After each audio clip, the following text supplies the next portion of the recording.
Hello, welcome to Recapping with Delora and Ashley. Please follow us on Instagram, Facebook, and Twitter at Recapping Podcast. Also, comment, rate, and subscribe on your favorite podcast platform. We're on all the things. We would love to hear your ratings of the movies and shows we review. Email us your audio file to recappingpodcast@gmail.com and we will play it during the show.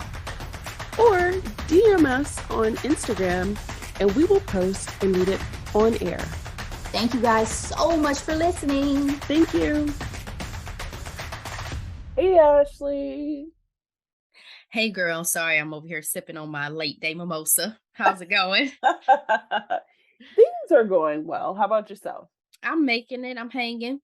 By the grace of Jesus, we hanging in here. Really quick, are you excited about House of the Dragon that's premiering this freaking weekend? Absolutely. I cannot wait to microdose this first episode. It's funny because given how GOT ended, girl, I would have not expected to be excited, but I am. I saw an ad and I was like, yes, here we go. I think especially because the Targaryens are just so fascinating to me as a family. When I tell you, so Recap Nation, I think I talked about this before. And my best friend Aaliyah, she begged me to watch GOT. She's like, watch it. I'm like, yeah, it's too many seasons. Well, luckily, I got pregnant and had time on my hands. So I binge watched, I think I was going into the 7th season right before, the Indian 8th season. And when I tell you, I used to go into major YouTube rabbit holes on like fan theory and lore, the lore, like before Westeros and all of that. The Targaryen situation was so fascinating. So the fact that we're tapping into this, like what, 300 years before the events of Game of Thrones.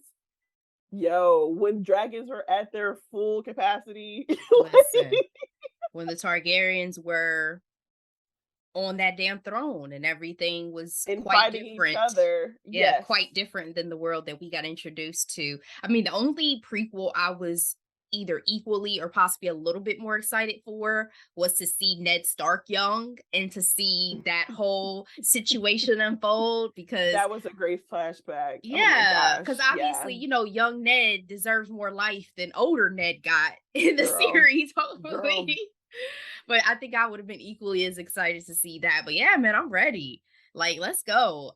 GLT to stress me the F out, but I'll hide behind my couch a few weeks if I need to. It'll be fine. Ready for these chess moves, okay? I'm ready for my goodness. Who's gonna get got? Who am I rooting for? And what I hope it helps us to have a kind of a return to appointment television a little bit. Like, you have to be there when it's out or else you will get all the spoilers. Exactly. So, yeah, girl, I'm ready. Well, we will keep everyone updated because this is going to be really, really cool. So, August 21st, HBO Max. So let's get into our quick headlines today, Ashley. So we're going to start off on a somber note.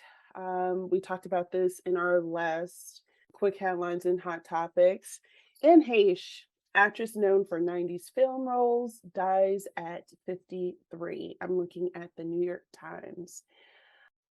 She was critically injured August 5th in her Mini Cooper. And as you mentioned in our last quick headlines and hot topics, she was alone in the car, but unfortunately, the burns were severe, as well as the brain damage, which they're currently stating is the reason for her death. They took her off of life support and she passed away on Sunday. She leaves behind 2 sons. In this article, it talks about that she was a soap star. She actually won a Daytime Emmy in 1991 for Outstanding Young Actress in a Drama. In the 90s, she had a rising star in Hollywood, they say. More notable performances would be 6 Days, 7 Nights. Mm-hmm. She was in a 3-year relationship with Ellen DeGeneres. If I'm 100% honest, that's the first time I really knew who she was personally. Hmm. So, Ashley, what are your thoughts about everything that has happened since our last conversation? I mean, very sad. When we talked about it, we knew that it was possible that she wasn't going to recover given the extent of her injuries. And they mentioned she had been in critical condition, but, hopeful that she would have been able to come out of it. And unfortunately, it just seemed more dire after our conversation as reports came out. It started to get a little frustrating because it seemed like the trickle of information was, oh, she's passed away. Then it was, oh, actually, she's still on life support because they're trying to get her donations for her organs that she had requested and things like that. So I'm glad at this point, hopefully, with the news kind of dying down, that at least her relatives are able to find more peace. Because I can only imagine with it Mhm. constantly being in the headlines, it was probably a little more not aggravating, but just possibly added to the emotion of what they may have already been feeling. I didn't realize she had two sons. That made me really Mhm. sad, that they're losing their mother in such a tragic, unexpected way like this. I mean, Anne Heche was Yes. 53, still vibrant, Yes. not had any health problems or issues that we had heard about. It was here today, gone tomorrow type of situation. Yes. And that has to be really difficult. So definitely prayers to her family and loved ones and everybody involved because it just such a unnecessary tragedy. Well said, Ashley.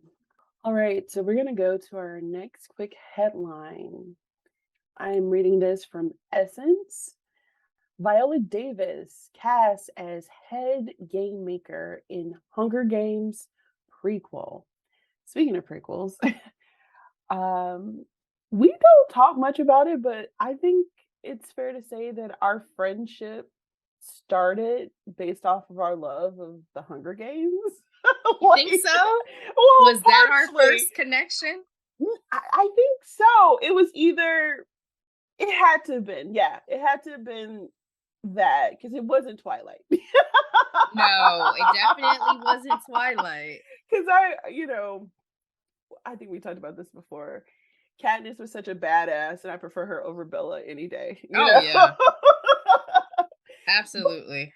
I have to say, I have not read the books outside of the original trilogy, just because the first book was fantastic, the second book was phenomenal, and the third book was the biggest disappointment of all time. Oh, I didn't And when know it that's how you felt about it. girl, and then the movies are kind of the same. I mean, I was happy with how they ended the movie more than the books. I think they had an opportunity to do a little bit more to the story, but I have to say I have not read the book that this is going to be an adaptation of, The Hunger Games, The Ballad of Songbirds and Snakes. I thought Have I had you? told you I started reading it. I started reading it a while back, but I had stopped because it's more violent and more traumatizing than the original trilogy. Seriously? It is. It's intense because they were way more barbaric in their treatment of those kids back then than they are when we come into the Hunger Games. That pomp and circumstance and them dressing them Yeah. up and making them look, no spoilers, but when I tell you they put these kids in a cage at the zoo, What? She's going to portray Dr. Volumia Gall, I believe, who's the head game maker for the 10th annual Hunger Games. Apparently, this character is. They said that the Hunger Games films have always been elevated by their exceptional casting, and we are thrilled to be continuing this tradition with Viola Davis. And her formidable and powerful presence will add layers of complexity and menace to this story. So, yeah. when I heard that she was being cast, it has renewed my interest in finishing this book. And I mean that. I almost started reading it again. I almost started reading it again last night because I always knew that they were going to come out with a movie. So I was like, I want to read the book first. I want to digest. I want to know the story. But at the time, it was it was a lot. It was a lot to read. So I'm going to go back and finish this book so that I can see what's going on. They said her character is as cruel as she is creative and as fearsome as she is formidable. Snow's savvy as a political operator develops in no small part due to his experiences with her as the game's most commanding figure. So this film is going to premiere in theaters globally November 17th, 2023. Okay. Well, I have time. You do. I'm gonna finish the book though. I'm happy to see Viola get cast, and I'm curious to see her as a villain. I was gonna say I'm most excited to see her as a villain. When I saw that she was gonna do this, I was like, yes, I love it because I mean, we know and love her. She's the Viola Davis.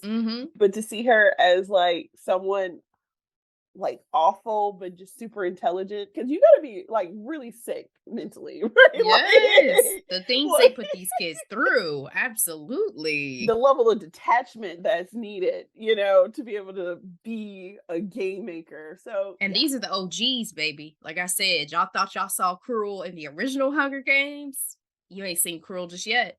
And it was so cruel. It cracked freaking Katniss, which was a rough transition, but very realistic, because that's what Susan Collins always shoot for, like the effects of war, introducing that to children. But it's just one of those things where, who's the protagonist? A young Snow?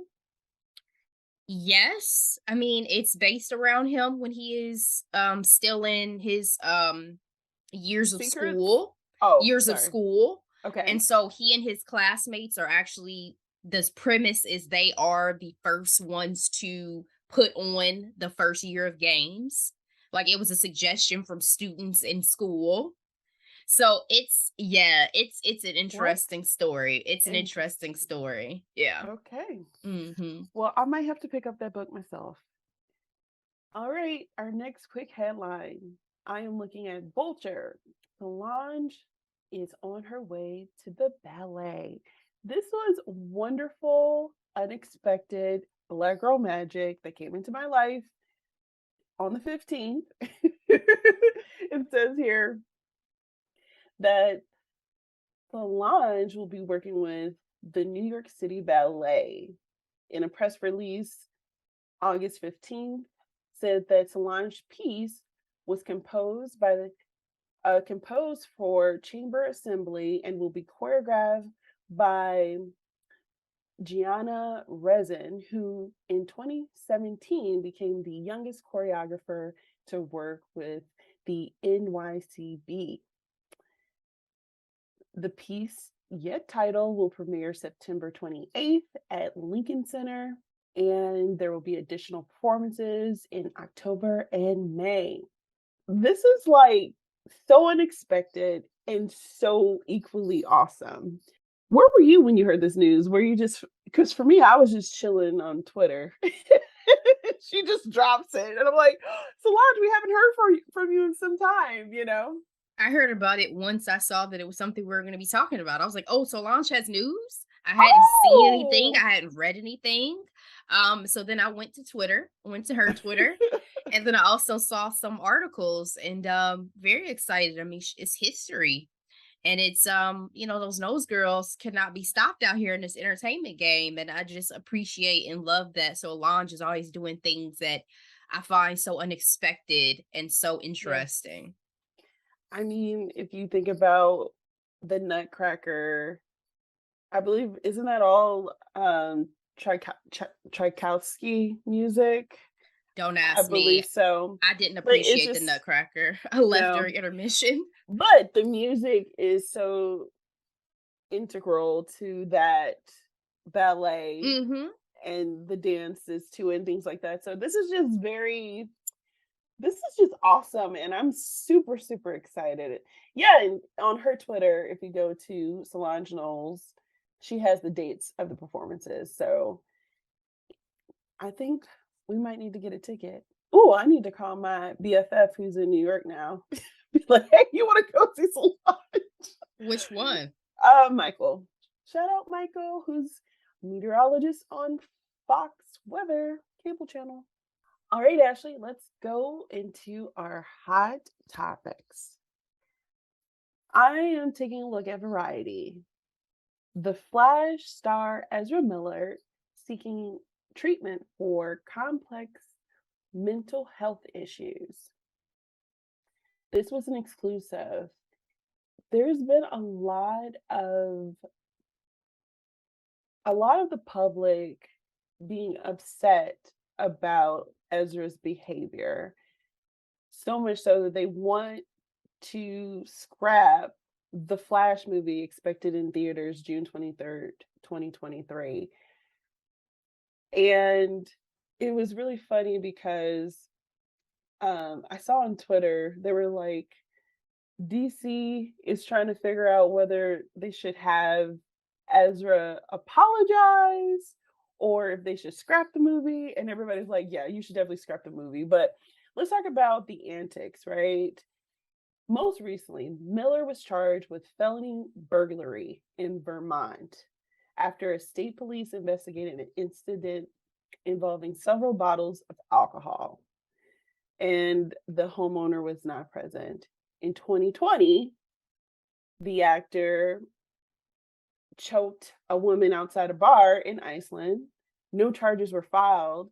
The actor was also arrested twice in Hawaii this year for disorderly conduct and harassment.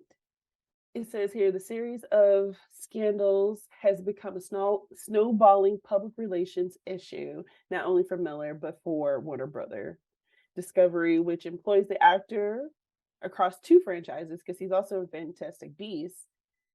The source close to the studio says that they support Miller's decision to seek professional help. Do you think this is a scapegoat for Ezra's behavior?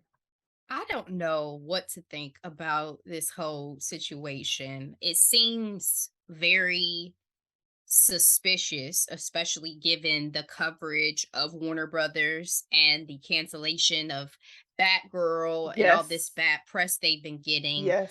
For them to now have Ezra Miller putting out, I shouldn't say have them, for Ezra Miller to be putting out this apology kind of on the heels of that, given all the speculation about why is the Flash still on your slate, right? Yep. And it definitely seems like a opportunity for Warner Brothers to say, well, Ezra apologized. Well, Ezra seeking help.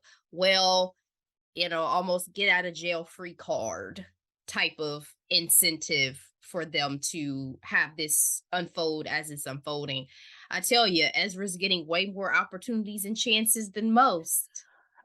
That was my follow-up question. If it were anyone else, do you really think the studio would be covering an embattled star like this? Serious charges have been made, and the behavior overall has appeared to be erratic anyway. You know what I mean? I find it hard to believe.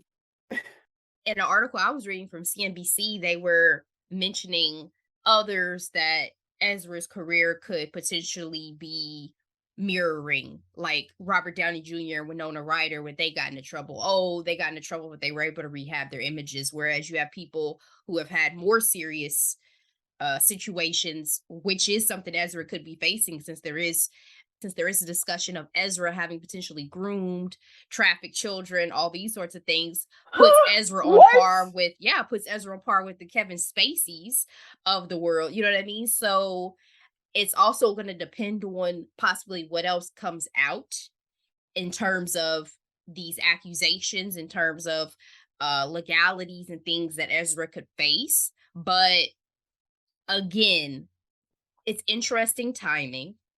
Yes.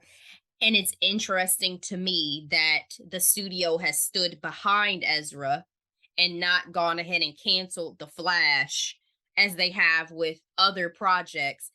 For me personally, I'm not even excited to see The Flash. So that was my final question to you, Ashley. Is The Flash worth it? not to me. Not to me either. Maybe to some fanboys and girls of the comics who have been excited to see this character come to screen. They also recently canceled the show too, by the way. Yeah, I was gonna say as a solo feature film.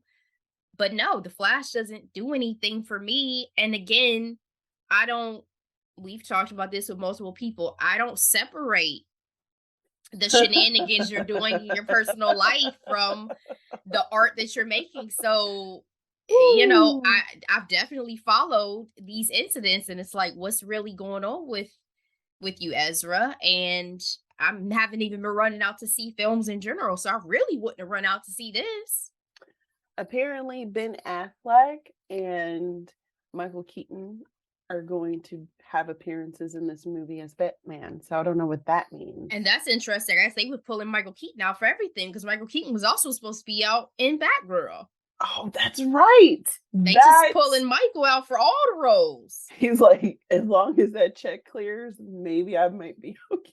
And he is my favorite Batman to this day. Mine too. But again, given what we've seen, given that HBO Max is on the line and all of these beloved original content shows that we've gotten to know over the past few years, given that Batgirl was shelved, given these other projects, the fact that The Flash is the one that's still around with all of these shenanigans, some folks are just touched and privileged. That's all I can say.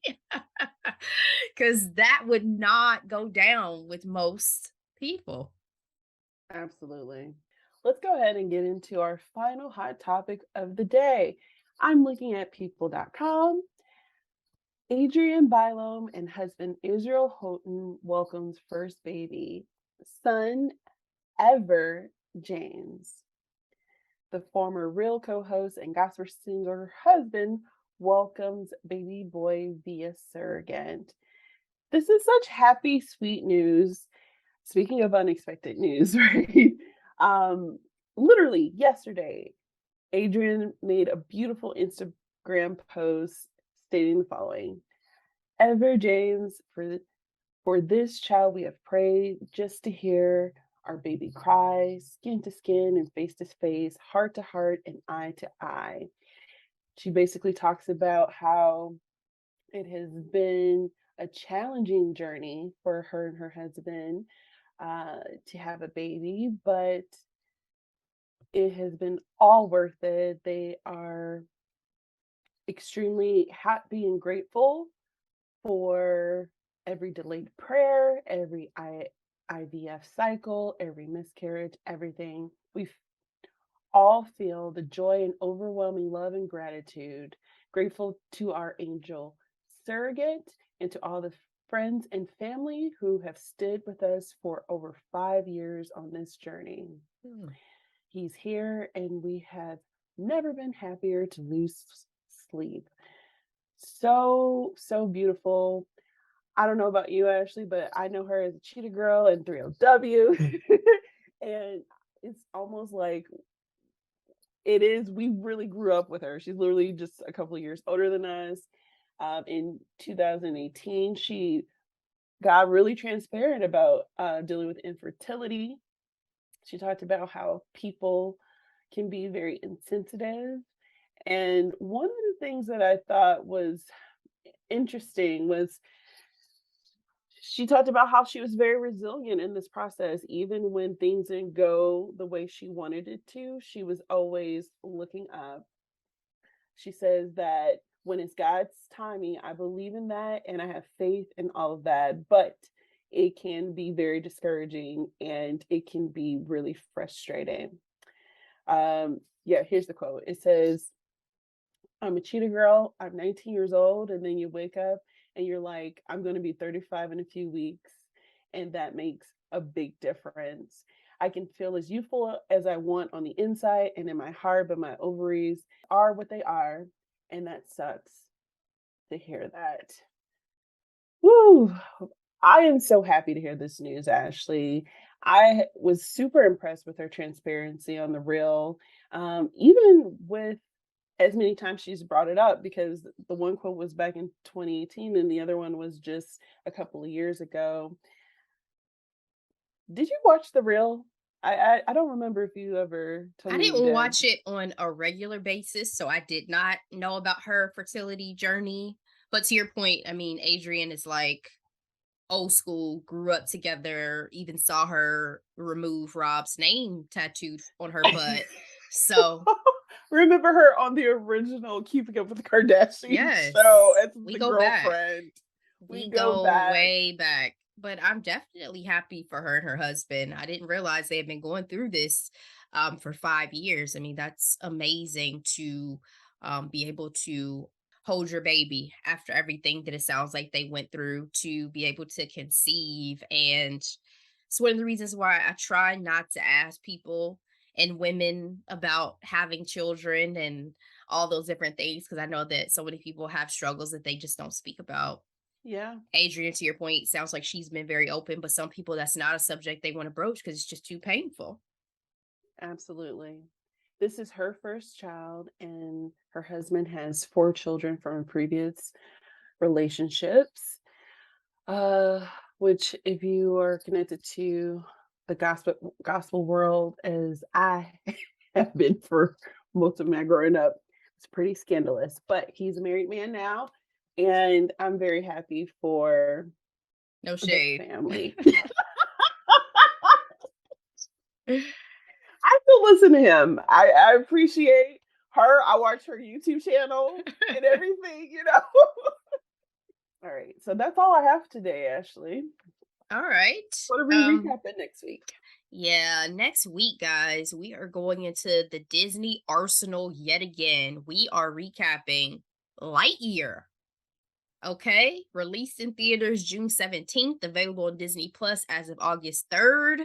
Yes, I know it did not do as great as expected, but we got some things to say about it. So if you haven't watched it, check it out on Disney Plus, and we'll be back to talk about it next week. See you guys then. To infinity and beyond.